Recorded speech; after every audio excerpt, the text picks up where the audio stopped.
ब्रह्माश्रया सत्वरजस्तमो गुणात्मिका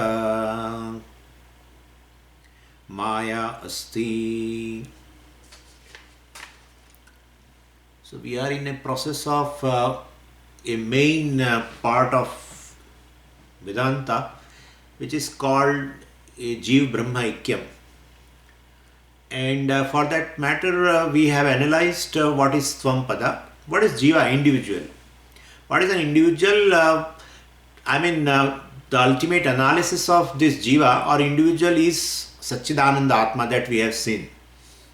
So, and that is been told as Sthula Sukshma Karana Sharirat Vyatiriktah Panchakosha Atitah and Avasthatraya Sakshi, etc. Satchidananda San Yah Tishtati Sa Atma, etc. we said.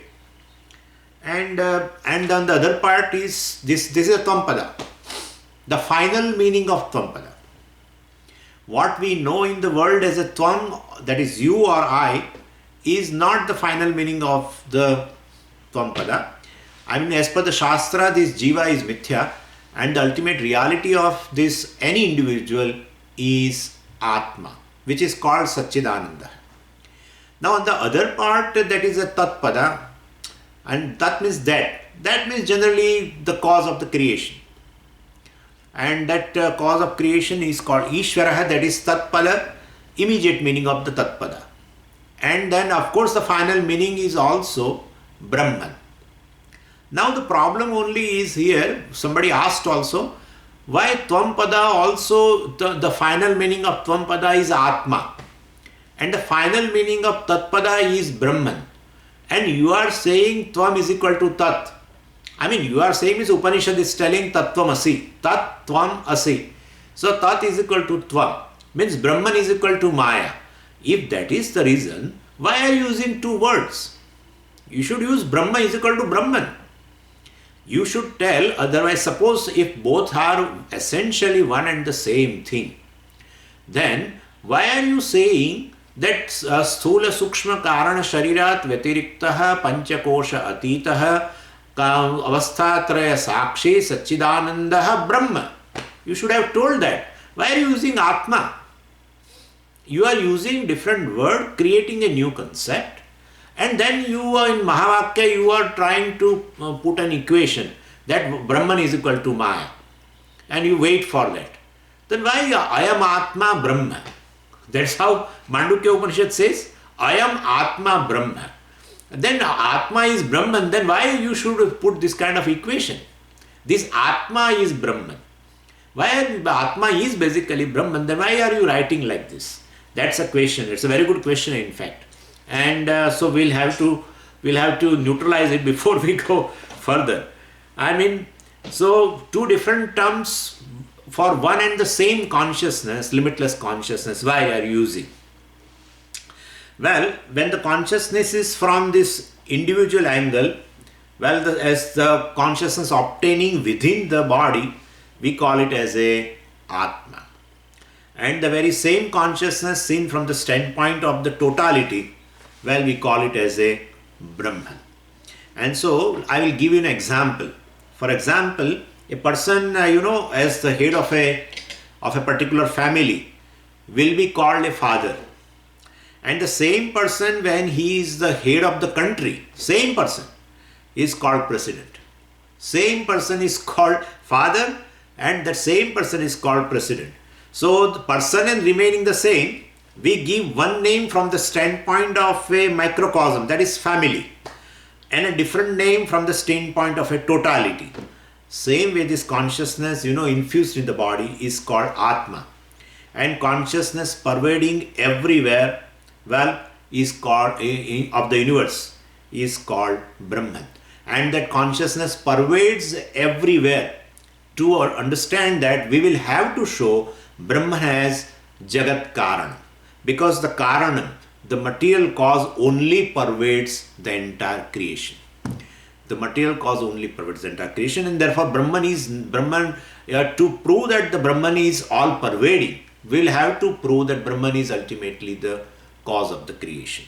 So this Atma and Brahman one has to understand. But wait a minute, Swamiji, wait a minute. We are not, we don't forget anything. You have told us the consciousness from the standpoint of three bodies, you called it as a Jivatma. And the consciousness, all pervading is Brahman, that is all right. But consciousness from the standpoint of three bodies is Jivatma or Paramatma? Well, it is Paramatma only. If Jivatma is there, then I cannot tell Atma is equal to Brahman, right? Tvam is equal to Tat, I cannot tell. And therefore, basically, Tvam Pada Vachyartha hai Jiva means the consciousness identified with the three bodies, as though identified with the three bodies, conditioned by the three bodies, is called Jivatma. That's an ignorant state.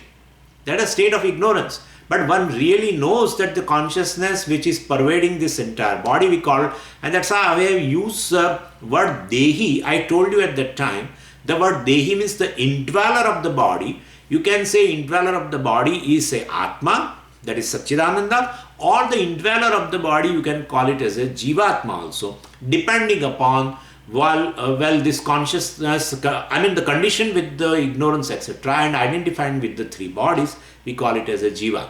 That is also indweller of the body. Well, one knows that, I am not identified with the three bodies. I am a Sakshi or witness of the three states of experience, etc. I am distinct from the three bodies, and I am distinct from the five sheets, etc. Then definitely we call it as a Satchidananda Atma. And that Satchidananda Atma, which is the real meaning of Tvampada or the implied meaning of Tvampada, is equated in the Mahavakya with the Tat, that is Brahman. But Atma and Brahman, two words are used. That is just for the sake of, from the standpoint, different standpoint. From an individual standpoint, etc., the consciousness obtaining within the body, indweller of the body, we call it as a Atma, that is Satchidananda. And the consciousness obtaining all pervading consciousness available in the total, we call it as a Brahman. So that is the only difference, nothing to worry about. Atma is Brahman, only words are different. That's not for two different entities, otherwise we cannot equate. So only this is the way. Even for knowledge, you must be knowing this. We can call the Sakshi also. The consciousness, obtaining in the body is called the Sakshi also. Consciousness obtaining in the body is called even Kutastha also. And the consciousness which is all pervading is called Brahman. But Swamiji, that consciousness is all pervading only, that we know. But that is we equate in Mahavakya. This Atma is Brahman. That is how we equate in Mahavakya. And to understand further, I can give you another example that the space obtained within the four walls of a room is we say it as a room space or inner space. And when the walls are pulled down, the space remains the same, but we no longer call it as a inner space. But inner is, that's how just a relevant word with respect to the walls, etc. When the walls are present, we call it inner. If the walls are removed, we remove the walls.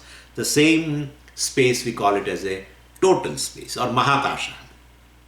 So Mathakasha and Mahakasha are equated. That's a big equation. Mathakasha is equal to Mahakasha. So Mathakasha is not really different from Mahakasha, because with reference to the four walls, we were calling it as a Mathakasha. Matha means a room. So Mathakasha means a room space, but actually room space is nothing but the total space. So there is I have used two words, Mathakasha, Mahakasha, but essentially it is one thing alone.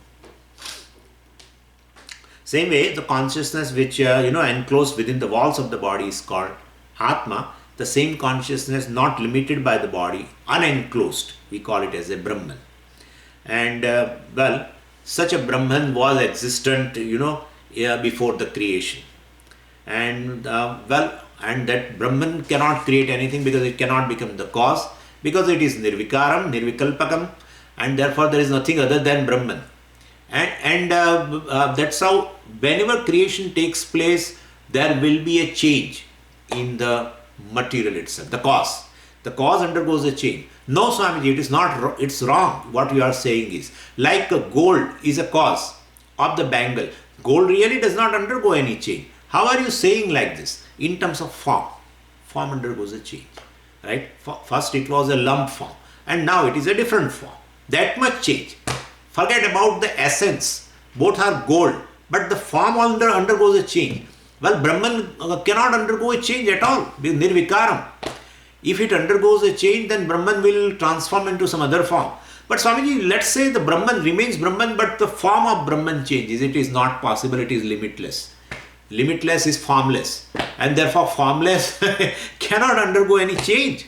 And therefore, no change occurs. And therefore, it cannot transform into something else in terms of producing something. And therefore, just as the gold lump transforms into a bangle form, we call it as a creation of the bangle. That kind of a change also is not possible. Then Brahman is not the cause? No, Brahman is not the cause. Then what is the cause of the creation? Brahman is the cause of the creation. Tell me one thing I am telling you. Brahman is the cause of the creation. Are you sure? No, Brahman is not the cause of the creation. What are you speaking? Yeah, Brahman is the cause without the cause. That's what I am saying. Brahman is the cause without the cause. Because of something else, it looks as a cause. Yeah, because of some factor we have to assume. Because Brahman cannot transform into anything. It is limitless. And therefore, even form-wise, essence-wise, essentially one, but the form undergoes change. Brahman remaining Brahman and essentially and converts into all these forms for which we have all the names. Well, is it possible or not? That is also not possible. Limitless just cannot transform into a limited form. Anything limitless cannot transform into a limited form. And therefore, Brahman remaining Brahman converts into a form. That kind of a transformation also is not possible. I mean, nirvikara, nirvikalpaka. And therefore, no change whatsoever. Then Brahman cannot become a creator. Brahman cannot create anything. That's what we are saying. Brahman is not the cause of the creation. But Brahman is the cause of creation. You only told before 5 minutes. Yeah, Brahman is the cause of the creation. Oh, therefore Brahman is cause without the cause. Because of something else, which really is a non-entity, which is really a non-entity. But because of that non-entity, the Brahman now appears as a cause, and that entity is a Maya. I am going to talk about the Maya from the Panchadashi I have decided today. Verse from the chapter 2, where beautiful description of the Maya is there from verse 47 to verse 58. Few of the verses I am going to take, don't worry. But this is how. So the Brahman, this is a whole, this material universe was existent before. Sadeva Somya Damagra Asit. And therefore the Sat, which is nothing but the Brahman, was there before the creation. And therefore from Satchidananda, now you take everything also from here. Because Brahman is Satyam Jnanam Anantam. Atma is Satchidananda. If Atma is Brahman, then the Sat you have already taken. Telling that this Brahman is, which is Sat, it was there before this whole creation came about. Okay, then Chit also is Jnana. And Ananda also is Anantam. We take it that way. Because basically Atma and Brahman are essentially one thing alone. And I have told you why we are using two words. And therefore, the word Sat has been already imported for Brahman. Already imported. Where it is imported, Swamiji? It is in Chandogya it has been imported. So, of course, in other Upanishad, Atma also has been shown like this. In Aitareya Upanishad, it starts with that from Atma, whole creation has come out. And therefore, of course, there Brahma Sutra has decided Atma means Paramatma, not a Jivatma. Because from the Jiva, nothing can come out. And therefore, basically, Paramatma alone, what happens? Paramatma, Jivatma, Atma, meaning of the Atma, there is a Paramatma. Anyway, what I am saying is, ultimately, this we have to import, if we import the word Sat for Brahman, then why two other words we should keep it as it is? Chit should be imported for Jnana. Means Chit is equal to Jnana. And Anandam is equal to Anantam. And we have seen this meaning. I mean, my job is ultimately over. The happiness and fullness or limitlessness, etc. has no different meaning. And therefore, I mean, that is how Atma and Brahman are not two different entities. Kutastha and Brahman are not two entities. Sakshi and Brahman are not two different entities. They are one and the same thing from the standpoint of individual or from the standpoint of the total.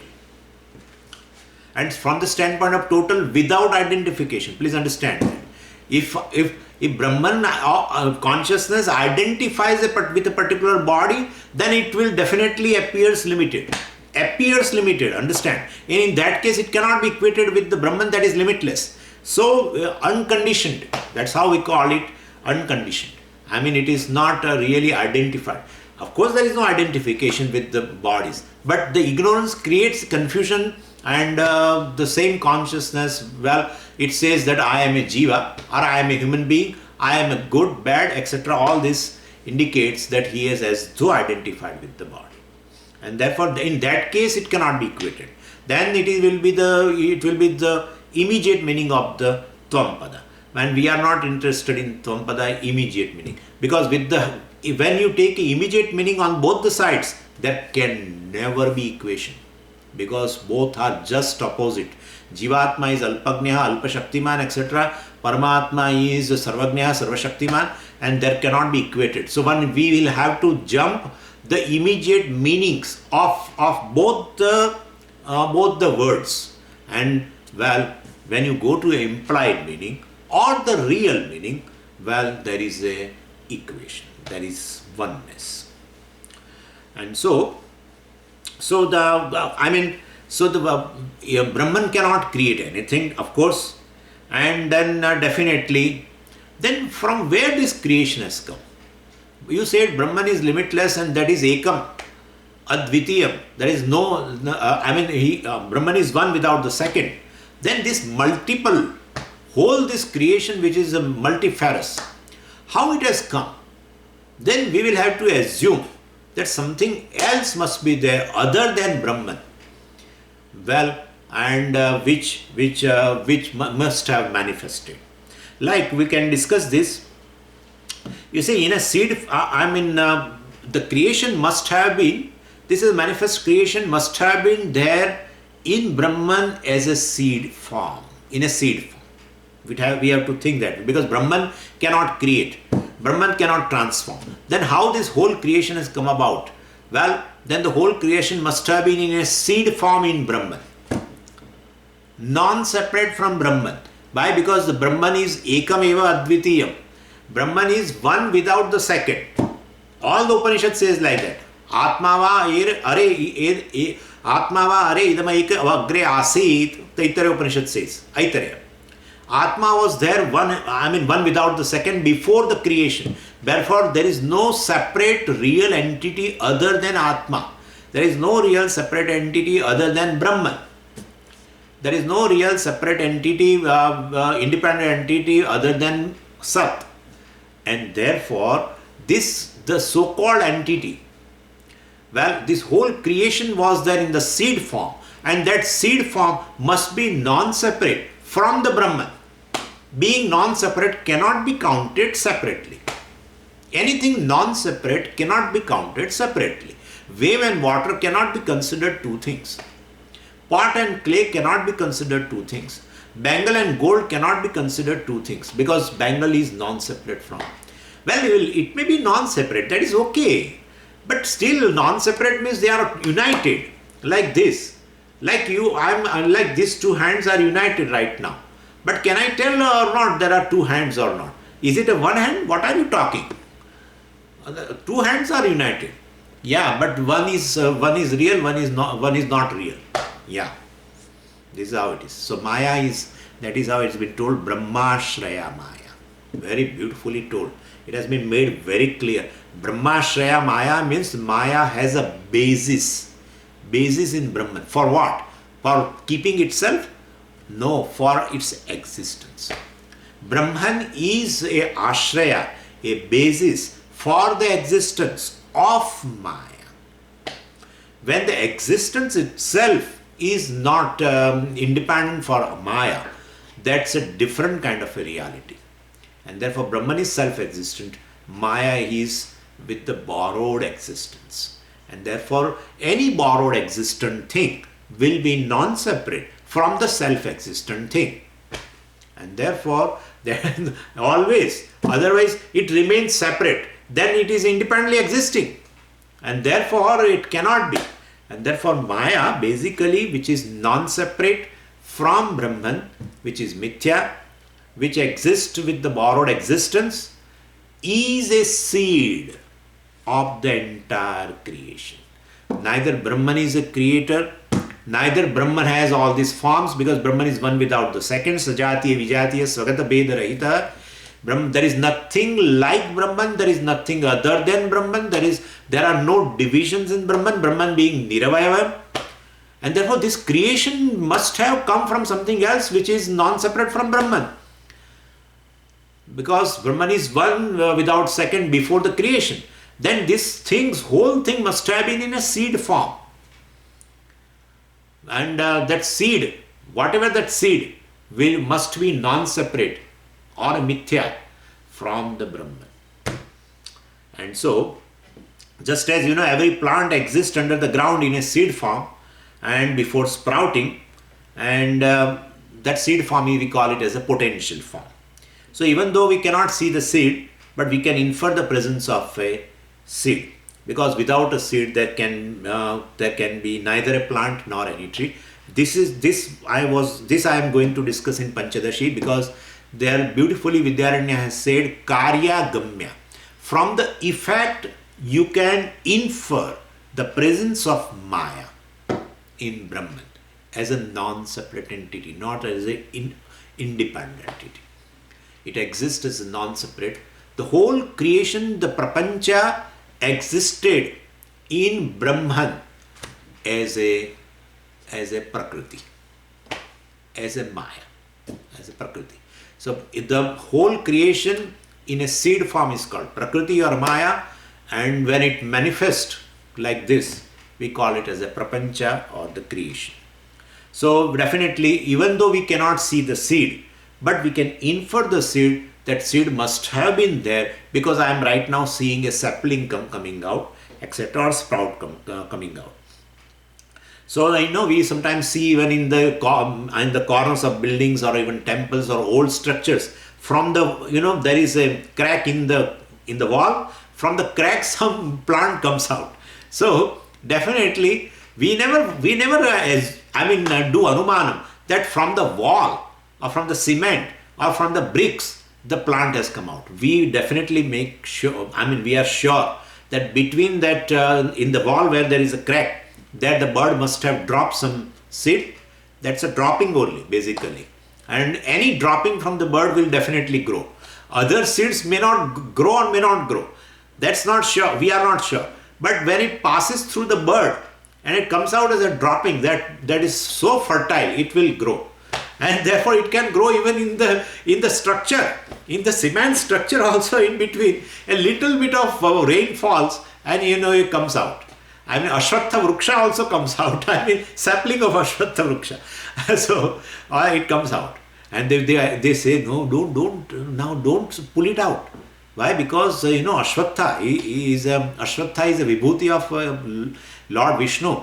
And so if you take it out, means a great papam. So you do Vishnu Sahasranama 5 times and then you pull it out from the wall, because that's how they say anyway. So it has some sense when they say that anyway. So definitely the seed, even though we don't see the seed, but from the sapling we can assume. Same way when you see the creation, it's like a sapling or a tree, let's say. Definitely it must have been existent. The whole creation must have been existent in a seed form, in a potential form, and that is called Maya. That's called Maya. So, and we can go a little further. The law of conservation of this matter and energy states this also, that matter cannot be created out of nothing. The whole creation is nothing but the matter, and therefore, the whole universe, which is nothing but the matter, cannot come out of nothing. And so the logical conclusion therefore is that universe must have existed in a potential form. And this potential form of the universe is called Maya. And that Maya has an ashraya in Brahman. Maya is non-separate from Brahman, and in presence of Brahman, Brahman doesn't do anything. It cannot even have a sankalpa also. Brahman doesn't do anything. This Maya alone manifests in the form of universe. The manifest form, we call it as a universe. The unmanifest universe is called Maya. So, and well, it is material, it's inert in nature, and of course, Brahman is a conscious principle. And this Maya has a different names, which I'm going to cover it in Panchadashi. It's called Prakriti, it's called Pradhanam, it's called Shaktihi, it's called Avyaktam, it's called Avyakrutam, it's called Maya, etc., etc. It's called Avidya. Now, all the names for Maya. Because why all names? You keep one name. Why 8 names you are giving? To confuse you are giving? No. Same Maya is told in with a different names, because we'll have to see from a particular perspective. The Maya is called Avidya. From a particular perspective, Maya is called Prakriti. Maya is called Avyaktam. And that we'll see in the definition in Panchadashi. So definitely Maya did not originate from somewhere. Maya existed from beginningless time.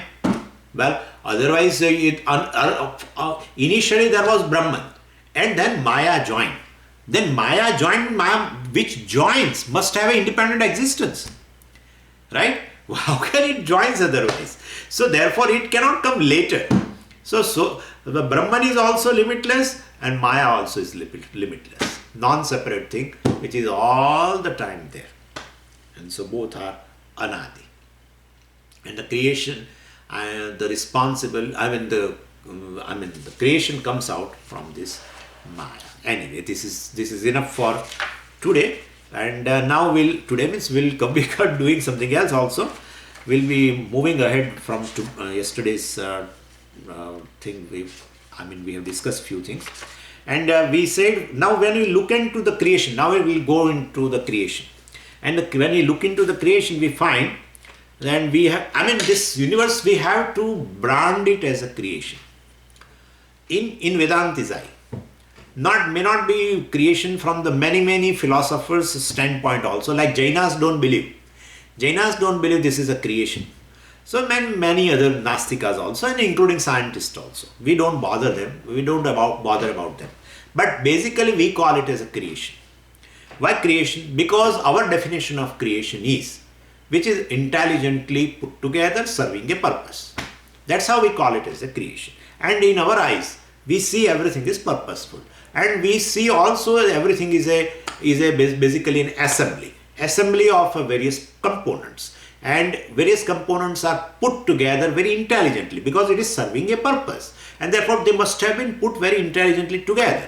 And therefore, for us, it is a creation. Creation can be man-made. Creation can be insect-made. Creation can be a spider-made. And therefore, so same way the world also is made by whom, that we have to see. But ultimately it's a creation. Because even whatever is man-made also is intelligently put together serving a purpose. What is insect-made? What is made by bird? Yeah, there is a weaver's bird. Weaver's bird or something. It's a weaver. Really it's a weaver. We in Gujarati we call it as a sughari. Sughari it is. Which has a gara. Gara means a home. Which has a beautiful house. Abba. From the grass, a dry grass, long dry grass, it weaves the entire, nest. And beautiful nest. Inside also for for its birds, for its all these small, the children, let's say, the children, they put some cushion inside. They take away some cotton and put it inside, in which it lays eggs, and then the birds come out, and it's a beautiful thing. So, a weaver's bird, it's a creation, but intelligently put together, serving a purpose. And therefore, a nest also, we should include that. insect made, birds made, human made, and ultimately God made. We have to tell that God made. We have not arrived at the God, the nature of God, but it's a creation anyway. And therefore, so definitely, who is the author of this? We can, author of the world, we cannot tell. I mean, who has created, we cannot tell. In case of a man-made, we can definitely tell man has made, etc. But or insect has made, or bird has made. But here we cannot tell. And definitely, but if it is a creation, then somebody must have made it. And now question is, where he sat to make all whole creation? Well, he cannot be here, because what is here, when you say it is here, definitely here is a part of the world, and therefore if he wants to create the world, he should be away from the world, and therefore he cannot, he must be sitting somewhere else. Then somewhere else means where? Then all these people, the theologians came and they say the God sitting in the heaven created the world. Well, sitting in the heaven also, and sometimes Upanishad also helps them. Yeah. Anyway, let me talk it little later. So, so God sitting in the heaven created the world. Well, then sitting in the heaven created world means, basically heaven also is in space. And then definitely time also will be included. And therefore time, when you say heaven, definitely it is in space, and then time also has come. Heaven is in time and space. Then space and time are the part of the Jagat. And therefore, well, definitely heaven also is a part of the creation. And therefore the entire Jagat, which is known and unknown, well, everything is, including heaven itself, is located within space and time. And so the author in the heaven created the world will not answer our question. So it will create further questions, I mean. Okay, so God cannot sit in the heaven and create the world, because heaven is a part of the creation and a part of physical creation. And definitely then, no, it is not physical. It is not physical, it is something else. Then we have to understand what is the meaning of that heaven. We have to understand. And Upanishad also has that statement, that kind of a statement. Swarge loke pratitishthati. The Jnani Purush, the Jnani, after departing from the body, he goes to Swargaloka. If Jnani goes to Swargaloka, then definitely, and Jnani knows Brahman. Jnani has become one with Brahman, and definitely after leaving the body, he becomes one with Brahman, and for that he goes to Swarga. Then Brahman must be sitting in the Swarga. So in that case, definitely we need to understand the meaning of Swarga. Definitely. Because the Swarga, if it is a physical thing, it's a part of the creation which is within the space and time. And therefore there the meaning of the Swarga is different. Then how will you understand the meaning of Swarga is Brahman there? Well, that's called Mimamsa. Mimamsa means you analyze the statement of the Veda. There is a method of analysis which is called Mimamsa. So ultimately what I mean is, if you consider Swarga as a physical world, then Paramatma, or the God, the creator, the author, cannot sit in the Swarga and create, because Swarga itself is a created thing within space and time. So definitely, so when there is an intelligent creation that is put together, there must be an author who cannot be within space and time and create the world. So he has to be outside the space and time. Then when you say outside the space, also is a special concept. Outside the space will be a space. Inside the space is a space, right? Outside the space he sits and do the thing. Outside the space means what? So ultimately outside, inside, all is a special concept. In terms of space, only there are concepts. So God cannot sit outside the space and create, because there is no such thing as outside space, and he cannot be inside the space and create either. So where can the God sit then to create? Well, then he must be in the form of space and time. He must be in because inside, outside both have gone. Then therefore, he must be in the form of his space and time and every other thing. But we will have to arrive at. So the cause which is responsible for intelligently putting together a product which serves a purpose, must be a intelligent being, because it's an intelligent putting together, intelligently putting together. And that intelligent being, we call it as a efficient cause. The God must be efficient cause, a intelligent being who puts things together. And this nimitta karanam we call in Sanskritam. In English they call it as efficient cause. A cause which has a knowledge, definitely. To put the things together intelligently, he must have a knowledge and also skills to put things together, to produce a particular product. And now we'll have to take we have to see some example, and then we can arrive at this nimitta karanam. What happens in the creation is, if you take a pot maker, we call it as a ghatakarta, pot maker. So you must have a knowledge and skill to make the pot.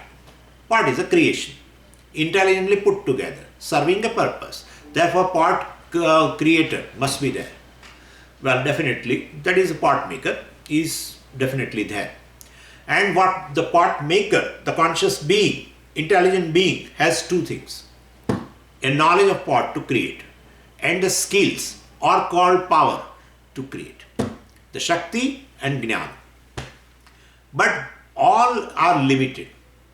Why? Because basically sometimes it happens so that sometime he borrows the knowledge from something and create. Sometimes he borrows the skills and create. And even if he has, then still, if you tell a pot maker to make a cloth, he say, I'm sorry, you will have to go to a weaver. I cannot do that. So whatever knowledge he has is limited. He can only create pot and few other things, pans and whatever.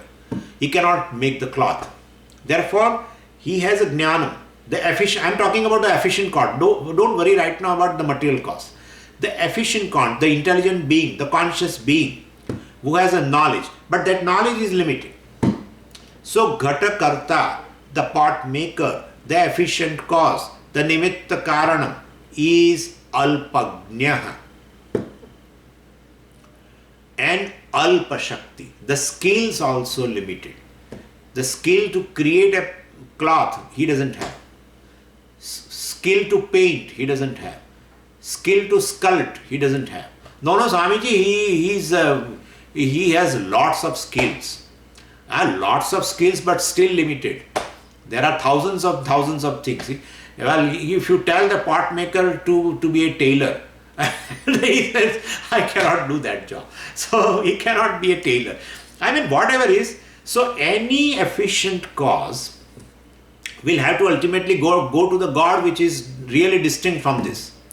So this nimitta karanam for the creation, the efficient cause of the creation in the world locally available is alpagnyah, alpashaktiman. Limited skills and power. The skill itself is a power anyway. Limited skills and power, let's say it's that way. And limited knowledge. And sometimes we say alpagnyah because he borrows also. Like a mason. Mason, creates a wall, makes a hole. But definitely the knowledge of making the hole comes from the architecture. And therefore he has to borrow the knowledge. Sometimes some person has to borrow the skills also in order to create something. So either you borrow the knowledge, either you borrow the skill. Means you don't have. Therefore it is limited. So definitely any author of any created product here in this world, it may be a man-made, it may be a bird-made, or it may be insect-made. Any insect, man or a bird is an efficient cause, conscious being, living being, intelligent enough of what he is making. He has a knowledge, skills, correct, but limited. That's all. So any efficient cause is called alpagnyah, alpashaktihi, alpashaktiman. And now from this we Vedantins jump. Look at the the adventure he has. From only two things, he takes example of a pot, he takes example of a cloth, and arrives at a efficient cost. That's a creation. Both are creation, serving a purpose, intelligently put together, and therefore there must be a creator, the author, the efficient cause, intelligent cause, conscious being, nimitta karanam. And well, but of course limited, but it is there. So from the pot and cloth, from Gatapata, he makes a general statement. This Vedantins, you see the adventure he has. He makes a generalization that a creator of a given thing has a limited knowledge and limited power and skill. Alpasya karta, alpagnaha, alpashaktiman. Alpasya karta is alpagnaha, alpashakti. Now come to the creation. Oh, this big creation. What is given? And within that given scheme of things, this Jagat, there are, which is also intelligently put together. And let's say the pot maker. Now we are making a little more general statement. Pot maker is an intelligent entity, that's correct. But the pot maker itself, the body of the pot maker is given. The mind of the pot maker is given. The senses of the pot maker is given. The hands are given. Everything is given. And therefore, and the functioning of the hands, intelligently functioning, is given. And it has to correlate with the mind also at the same time. So that correlation also is given. Everything given. And of course, the material, the clay, etc. is given. And that there is a potential in the clay so that you can make a pot, because of certain forces are there, so that you can make a pot, and after drying, etc., you can use it as the pot. Well, whole thing is given. So in the given setup, there are interdependence also. There is interdependence. And therefore, there you can make even a pot will is given. You can bring the clay, the donkey given, the clay given. And you can bring and make it with the water given. And with the water you can make some kind of a lump given. There are laws there by which you can make. And then you can give a shape on a potter's will, given. Everything given. And you can discover these laws given. My God. Given. In the set of givens, there is an interdependence also. And that is how you will find an interdependence between a human being and flora and fauna. They give you oxygen. You give them carbon dioxide. And they sustain. And you also sustain. Everything given. So there must be one conscious entity who is having a total knowledge of the interdependence and created. That's a big thing. Any interdependent thing created by even a human being must have the knowledge of the total. Where is that? This thing. There are several components interdependent in this entity, in this product. One person must have the knowledge of the entire product. How many components are there, and how to make them interconnected so that they are intelligently put together, and will serve a certain purpose. So there is one human being who has a total knowledge about this creation, how to put intelligently together, how to put together so that it can serve a certain purpose. That person's knowledge alone manifests in this form. Keep this word in mind, please. One person's knowledge alone manifested in this intelligently put together, serving a purpose entity. Am I right? So, the Nimitta Karana, the efficient cause, who has designed this, well, whose knowledge alone has manifested in this form. There are other things included in a Nimitta Karana, but we are not going to concentrate on it, and that is the desire to create. Well, that we are not going to look into the aspect at all. We are just considering right now. Actually, the efficient cause means a conscious being, well, who has a desire, who has a knowledge, and who has a skill to create any product. That's called a Nimitta Karana. But we are right now as keeping aside this desire, etc., and we are concentrating on the two aspects, skill and knowledge. And so, same way, like the one who has designed this mobile, etc., it's a put together thing and interdependent, of course. Interdependent, all components are functioning harmoniously with interdependence. One of the component of this mobile will function with in a disharmony with the other rest of the things. It will stop working.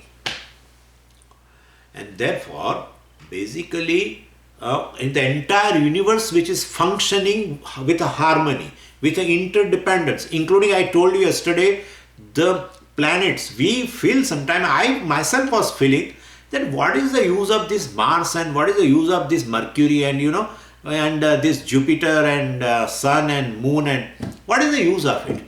But if you go to a astrology, they will tell you this is an organic whole. This is a one organic whole, and every part has a purpose. Like this is one organic whole, one conscious whole, in which every part has a purpose. Even though doctors sometimes I don't know what happens to them, I don't know, but they have so much of dvesha for this bladder, gallbladder. Something happens even little bit, they say remove the gallbladder. We feel that there is no purpose. Remove the gallbladder. Immediate operation. Gallbladder means they are so enthusiastic to remove them. But so far as we know, there is a purpose. And therefore, this is a one organic whole. One conscious whole called Virat Purusha. Well, in which every part is purposeful and working harmoniously. Like here, working harmoniously with one another. Therefore, one conscious entity must be there behind this entire cosmos, whose knowledge alone has manifested in the form of this universe. He is called an efficient cause of the universe.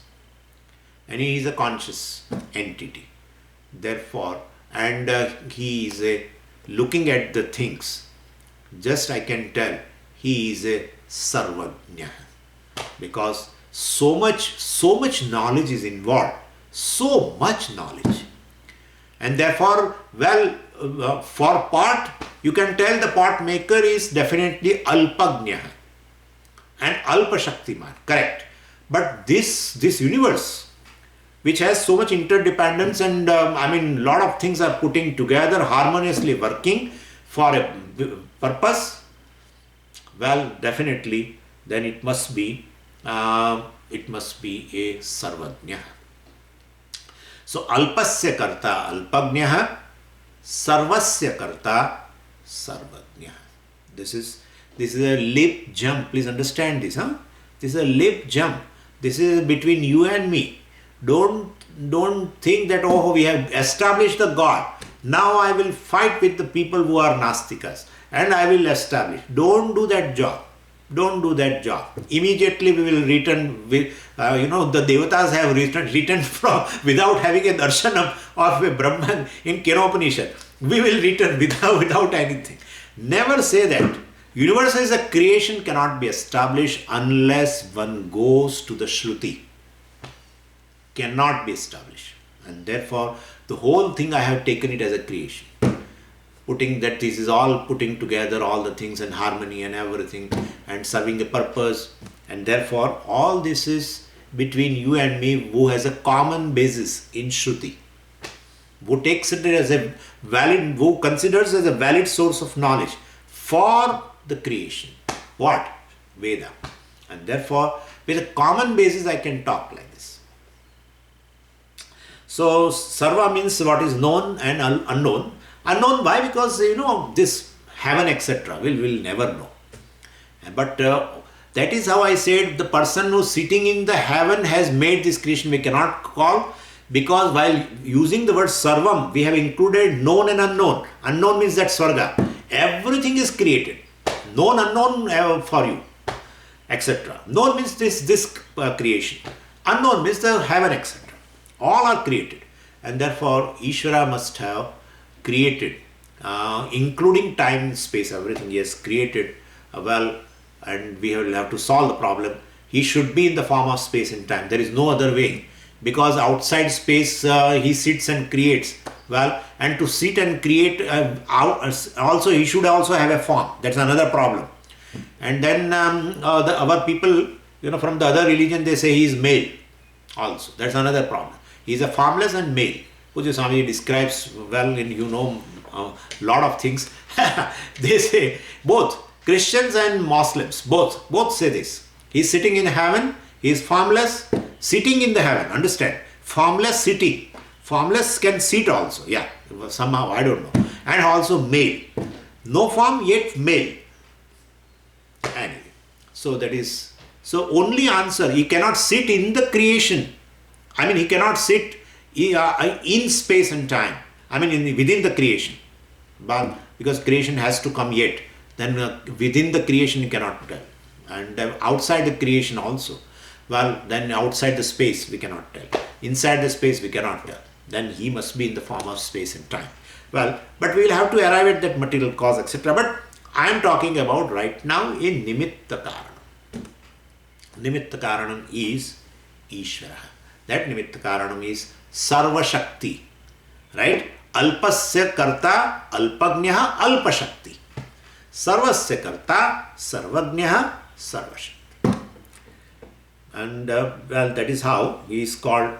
For this creation, the creator, the author, the efficient cause is Sarvagnya Sarvashakti. And also, he doesn't need anybody's help also, because Ekameva Advitiyam, etc. That part I will take it tomorrow. And material cause also I will discuss tomorrow.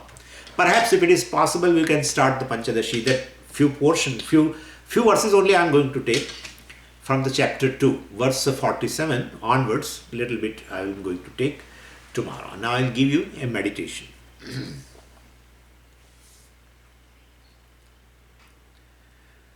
The word I.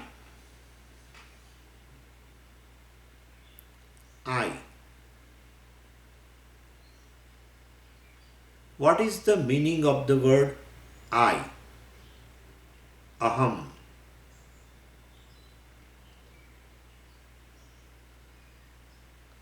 The sun is known. It is not I.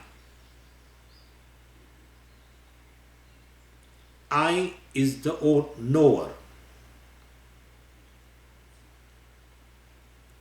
The moon is known.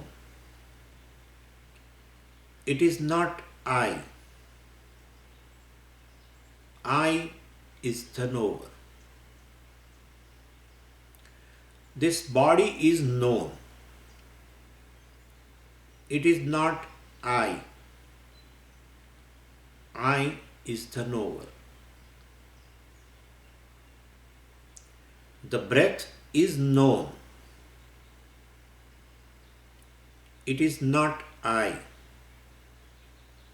I is the knower.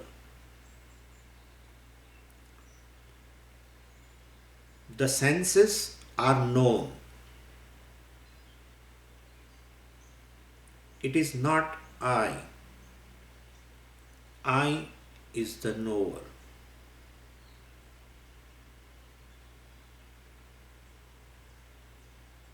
The mind is known. It is not I. I is the knower.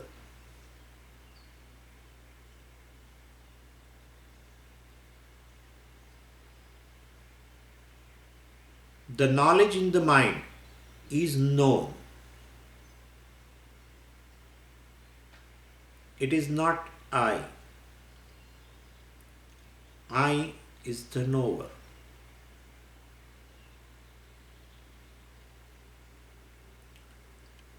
The ignorance is known.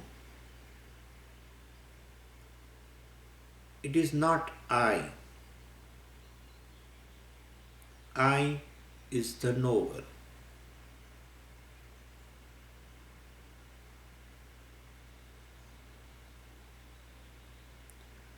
The knower is not known. The knower is knowledge, consciousness, consciousness, consciousness, consciousness, I, I, I, consciousness, I, consciousness, I,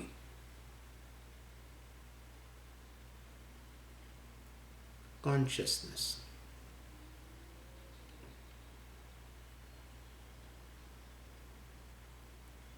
See the meaning without word.